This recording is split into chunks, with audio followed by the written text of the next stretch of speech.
પર્વતભાઈ, તમે આમને ક્યાંથી લઈ આવ્યા? હું એને કામરેજ ચોકડી એટલે મને અજયભાઈ ભરવાડનો ફોન આવ્યો હતો. મને એને એમ કીધું કે માસી અહીંયા છે, તમારે જો હાલે એમ હોય આશ્રમમાં તો લઈ જાઓ. એટલે મેં કીધું વાંધો નહીં, તમે એને બેહાડો, હું હમણાં થોડી વારમાં ગાડી લઈને આવું. પછી હું ત્યાં ગયો, મેં અજયભાઈને ગોઈતા. મેં અજયભાઈને કીધું કયા માસી છે બતાવો. એટલે એની મને કીધું આ માસી. એટલે આ માસીને મેં કીધું હાલો માસી મારા ભેગા એમ. મને કે ક્યાં? મેં કીધું આશ્રમમાં. મને કે ક્યાં આશ્રમ? મેં કીધું મારે વૃદ્ધાશ્રમ હાલે છે, અમારે પોતાને જ હાલે. હું મનીષાબેન અમે બધા આપીએ છીએ. તો મેં કીધું અમારે 50 જેટલા વડીલો છે, 50-52 જેટલા. એટલે મેં કીધું તમે આવો. એટલે એ માસી રોતા હતા. એટલે મેં કીધું કેમ માસી રો, શું થયું તમને એમ? તો કે મને મારા દીકરાએ બહુ માર્યું છે, એટલે મને બધો દુખાવો બહુ થાય. એટલે મેં કીધું તમે 5 મિનિટ બેહો, હું હમણાં આશ્રમે લઈને તમને જમાડી કાઢવી દવા કમ્પ્લીટ હું તમને કરાવું. બરાબર? એટલે હું એમને આશ્રમે લઈ ગયો.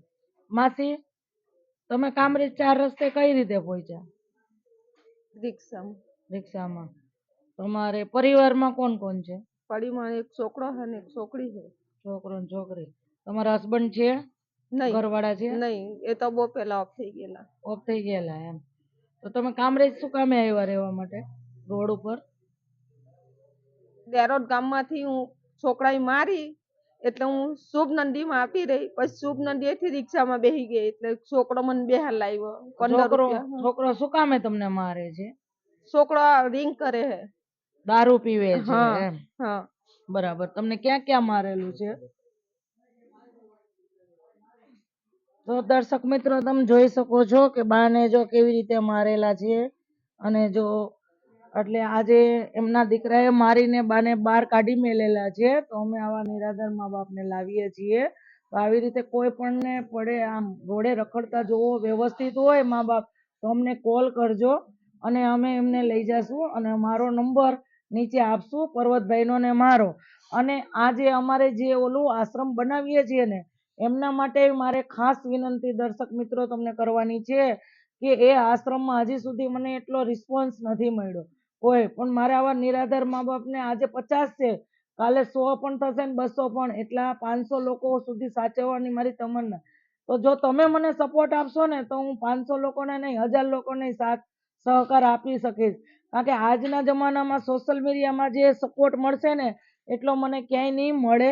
જો કે હું ગાડી લઈને બહાર રખડતી તો નથી, પણ છતાંય કોઈનો કોલ આવે તો અમે લઈ આવીએ છીએ. કારણ કે અમારી પાસે ગાડીની વ્યવસ્થા નથી, કોઈ વસ્તુની વ્યવસ્થા નથી, છતાં અમારથી થાય એટલી અમે સેવા કરીએ છીએ.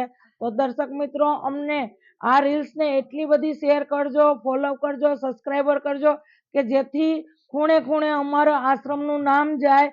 અને દર્શક મિત્રો, અમારું આશ્રમ આગળ જશે ને તો અમને 5 દાતાઓ પણ મળશે કે 2, 5 રૂપિયા, 10 રૂપિયા, 5000, 10,000 એવા, કે જેથી કરીને અમે દાન વગર 5 વર્ષથી ચલાવીએ છીએ અને મૂંઝાઈએ છીએ ને એ મૂંઝવણ અમને નહીં રહે. અમે પણ એક છે ને ફૂલ કરમાઈ ગયેલું છે ને અમે ખીલી ઉઠશું. કારણ કે એટલા મા બાપને અમે ફૂલ સાચવી શકશું.